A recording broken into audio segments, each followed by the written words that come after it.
all of their options, whether they move or not. And when you do that, it's as though you take away the feeling of he's trying to sell me. See, because I'm a CAP certified specialist. I'm a certified aging in place specialist. I tell people I'm trained to keep you at home, and I'm a realtor. And they go, well, why would you do that? I say, well, because I care. Number one. Number two is if I take care of you at some point in time, you're going to think I'm a good person, and maybe you'll hire me later, right? So it's a long game, not just, hey, I want to stick a sign in the ground and make my commission. It's really about caring for the other human being, what they want, right? And the only way to find out what they want is to actually ask them questions. Yeah. Yeah, that makes sense. Okay, let's talk about the funnel. We're going to get into logistics here again. So, the way that we typically will model out this, Dan, and you've seen me do this a lot, we talk about this value ladder. And a part of this is just what is the step process that you want people to go in as they are going through your funnel, which is a funnel is just simply a set of pages, potentially automations of value that you are giving at every single stage in the journey. And so, Dan, my first question is, does it start here with the seminar? Is that the first level? Or is there something like a lead magnet or a guidebook to senior living, anything like that that happens first? Does that happen later? What does the value ladder, in your opinion, look like? It could start with a seminar, but for many folks, it would be a value of information first, right? So we have ebooks out that are available. They can just grab those and start learning. Because what you want to do is create engagement before they actually show up. You got to build trust, right? And so, how do you build trust? Well, you provide information that's not relevant to you, but relevant to them. Right? What matters to them versus what matters to you really Would that matters. be a guide, a Yep. checklist? What is Yep. the Yep. most common things It's a that you've guide seen? and a checklist, right? The guide and the checklist. Okay. If you were to read this book, at the end of every chapter, there's questions and there's a checklist. So this is a lead magnet as well, right? So if you're a realtor, I would get this book, read it for yourself, and then you're going to find that people in your database, if you were to send that to them, gift it to them, number one, they're going to like you because you gave them a gift. But number two, when they read it, they're going to call you back and say, hey, I think that was me in that book. I need to talk to you. So that's something that's happening kind of all the time. And then once they do this, ideally, the scenario is you invite them to your next seminar or your Yep. first seminar, whatever you're doing at that time. Yep. Hmm. Okay. And that is mostly about senior living options. Are there other topics that you think are related? Yeah, we do 1031 exchange classes. We call it avoiding capital gains taxes and creating a real estate plan. That one is very productive for us. When we've been doing it, yeah, we'll get 5 to 8 appointments in the hour and a half that we're there. Got And it. these people, on the average, they have an average of 3 of them. And Right? does the audience change if it's a No, it 1031? doesn't.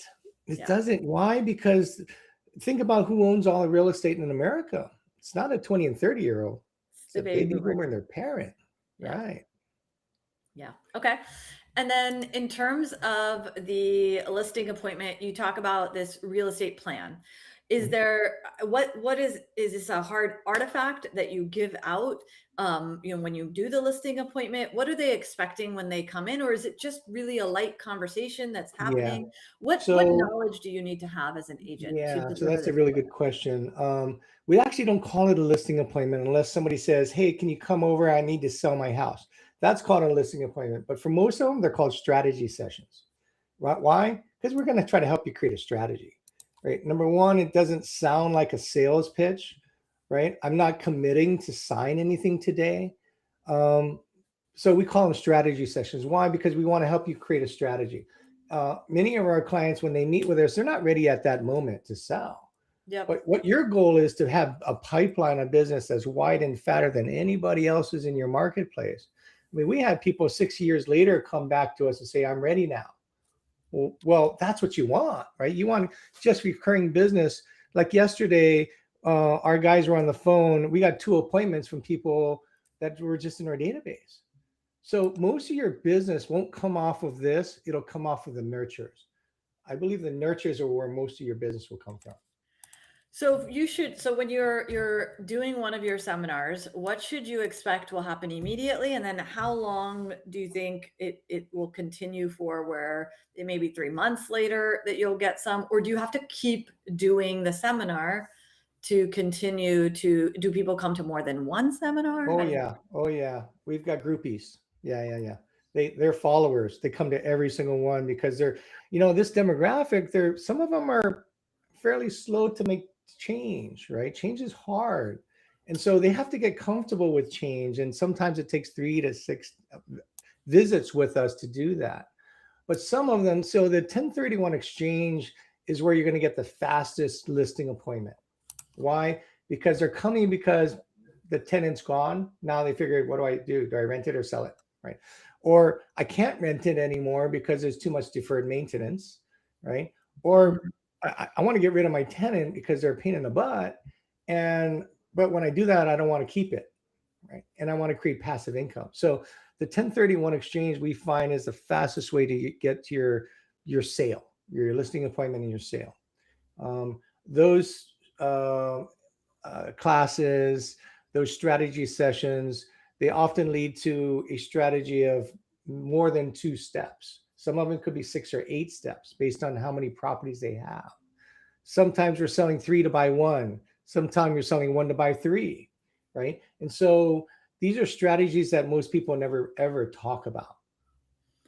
And do you ever, from the senior living perspective, for giving them options in that one, is it always into a retirement community, or do you give them options of, relocation to another state? Do you give them referrals?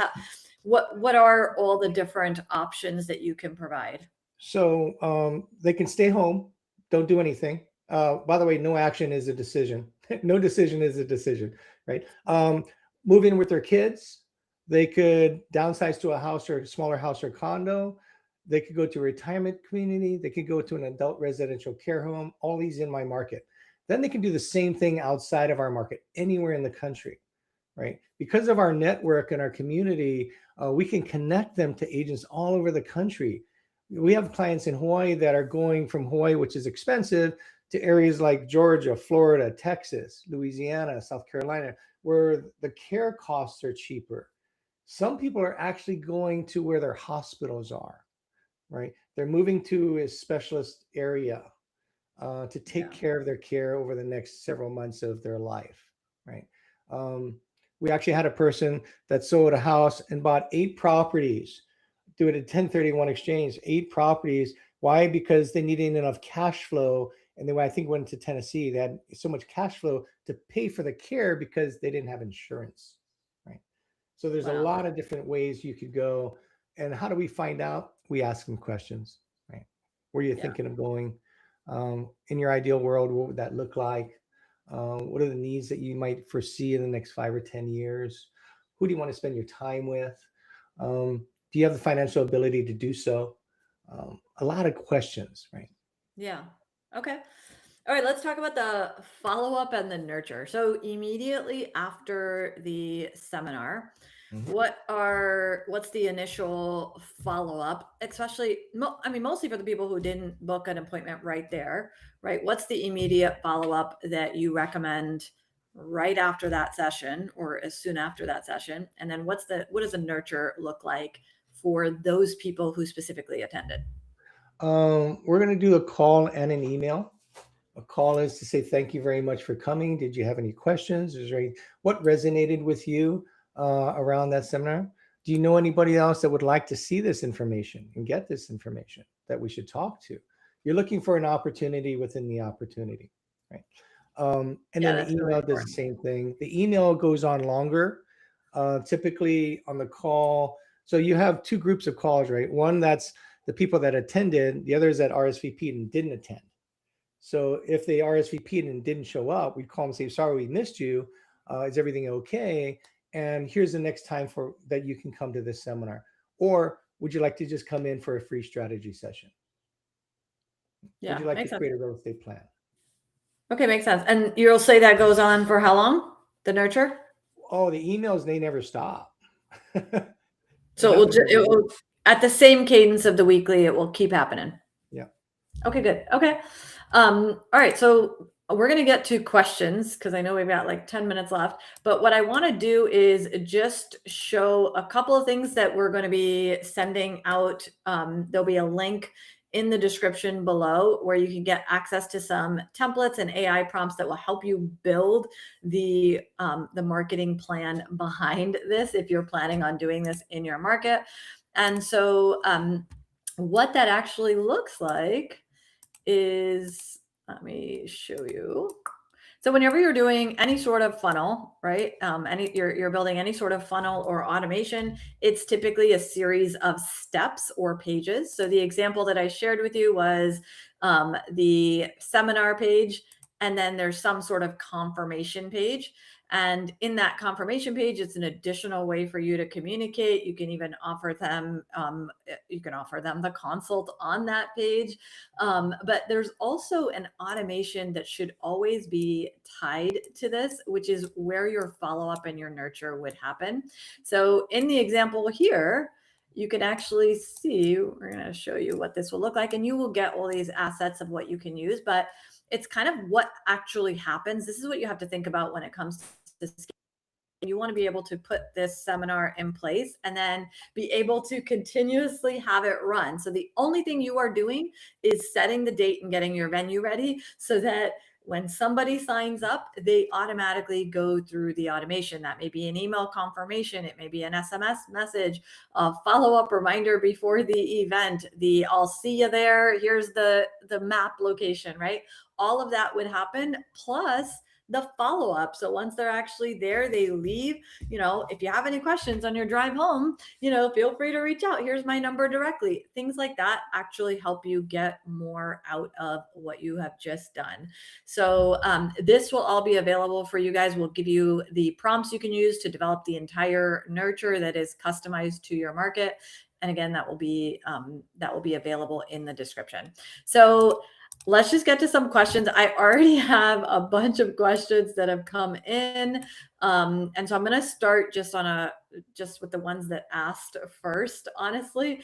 But Dan, these are right for you. Okay. So one of the ones was, how many of these seminars should you be doing where you're going to see value consistently coming out of it, where you get that consistent flow of listing appointments? Like, is there a number? Should I do 3, and do it every month and then I'll start to see it? Like, where do you start to see the change happen? That's a good question. I think part of it depends on your database, how big your database is, right? If you've got a sizable database like ours, I would probably do one a week, right? We just stopped doing it one a week because we just got too busy, right? We have too many leads. So that was our problem, which is a good problem to have. But we actually did 3. So senior living options, 1031 exchange, and avoiding capital gains tax. And another class called I'm a trustee, now what? Right? I'm a realtor talking about trust documents, right? And so who comes to those? People that are worried about the transfer of wealth, the passing on of wealth. And that's why we get them. But yeah, we did one a week like that for a long time. And we got business every week. Now, though, we dialed it back. I'm traveling a lot, so I don't do it. The team is actually doing the seminars on instead of me any longer. I'm only doing the senior living options one once every other month or so.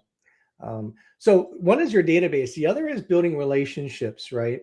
And for us, we built relationships with the retirement communities, so they invited us in, right? We built relationships with our title companies so they can support us with food, right?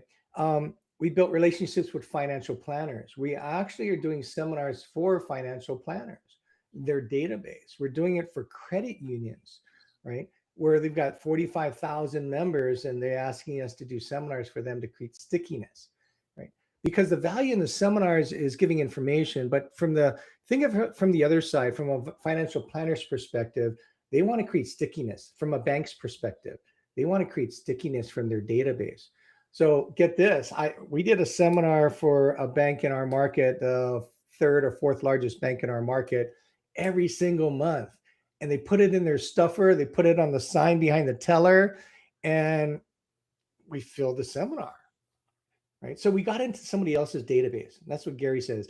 It's a membership society, right? Go find somebody that you can become a member of and use their database.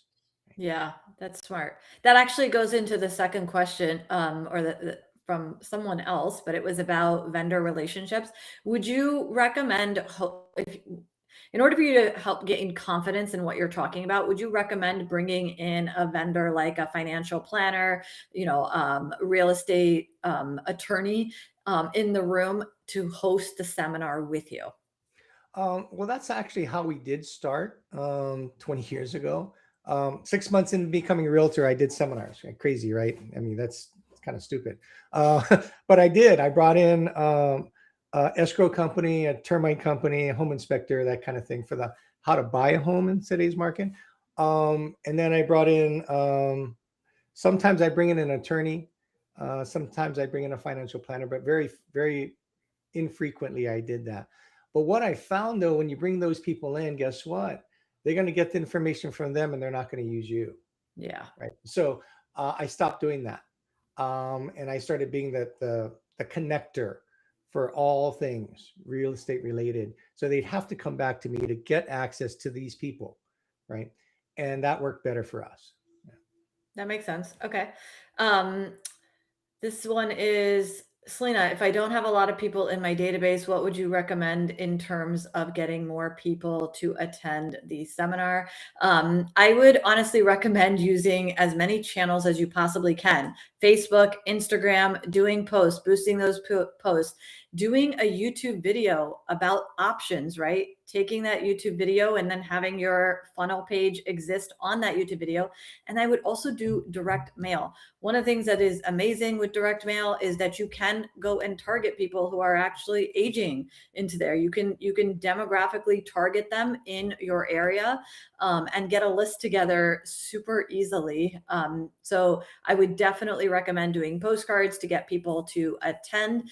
And that's why you really are going to need what Dan mentioned as a 4 to 6 week lead time. You absolutely will need that to drive the amount of traffic, especially for the first one that you do. And that will help you to build your database, because even if they don't attend, but you have something like the lead magnet that Dan mentioned, senior living options as a guide or a checklist, you can start collecting leads that way and then be promoting your seminar to them at a later point. Just because they don't convert right away doesn't mean that they won't come later on. So that's what I would do. And then here's another question for you, Dan. What does the first 90 days look like if you're launching a seminar relocation niche from zero? You got to gather information, right? Well, number one, you want to join our community, KW Real Estate Planner, because we're going to give you all of that. We're going to give you the slide deck. You'll get a video of me delivering it. You can memorize the words and the stories. It's just so much faster versus, or you can start on your own and try to figure it out. Good luck with that, right? But I put 20 years of my life into this work, and for $199 you can get it all, right? So that would be my first thing: is join the community, grab the information, study it, just immerse yourself in this solution, right? It is a solution. We're not selling anything, right? It's providing a solution to a problem. The problem is they can't stay home. Where do I go? And what you're doing is you're providing solutions to that in a way that's caring and compassionate, but also understanding that you're solving all their problems, right? You have to have resources like a senior move manager, somebody that's going to handle their stuff, right? You're going to have people that there's like a concierge manager, a listing manager that takes care of renovation in the home because they've got deferred maintenance, right? And then you're going to have the partners to where to go, and you have to give them an option like, where could I go? Because no one's going to sell their home unless they know where they're going to go. Yeah. This actually goes to this last question that I have. I'm sorry, I don't have time for all of them, but the last question is, this is a really good question. How do you handle the emotional side of this type of work without burning out? These are very heavy conversations, even heavier than we normally have in the business. How do you handle that? Know that you're trying to change somebody's life in a meaningful way, right? So It's not about selling real estate, believe it or not. Selling real estate is a byproduct of what we do. Solving the problem, number one, identifying it, being clear, and your client has to be clear of the problem. Number two is they have to be clear on the solution.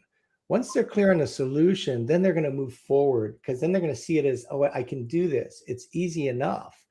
But when they're at their home and they're trying to leave, it's overwhelming. They don't think there's a way out. Yeah. They're going to die in their home. Why? Because they don't have any other options, right? And very few people actually end up doing that. Right? Yeah. All right. Well, now I go to my last question. The question is from me. And I like to end all of these with the same question. What is the marketing advice that you feel most agents get, Dan, that you think is just completely wrong? Real estate agents like to talk. And so I think what they get wrong is they want to sound smart and tell people what to do. I'm going to suggest that you come from curiosity, not judgment, and ask the I love question. that. I love that. That's a perfect way to end. All right. Thank you guys for joining us. Thank you, Dan, for being on this. And remember, he's got the book, Property Decisions. You can go check it out on Amazon. And if you are a Keller Williams agent, there is the Real Estate Planner, which you can join and really learn a lot about this so you can feel confident and know what questions you should be asking. And then if you are looking for the marketing plan behind all of the growth models featured on the MREA podcast, join our high impact marketing community. The link will be in the description below. And I will talk to you guys later. Thank you, Dan. Thank you. Take care. Aloha. Bye. Bye-bye.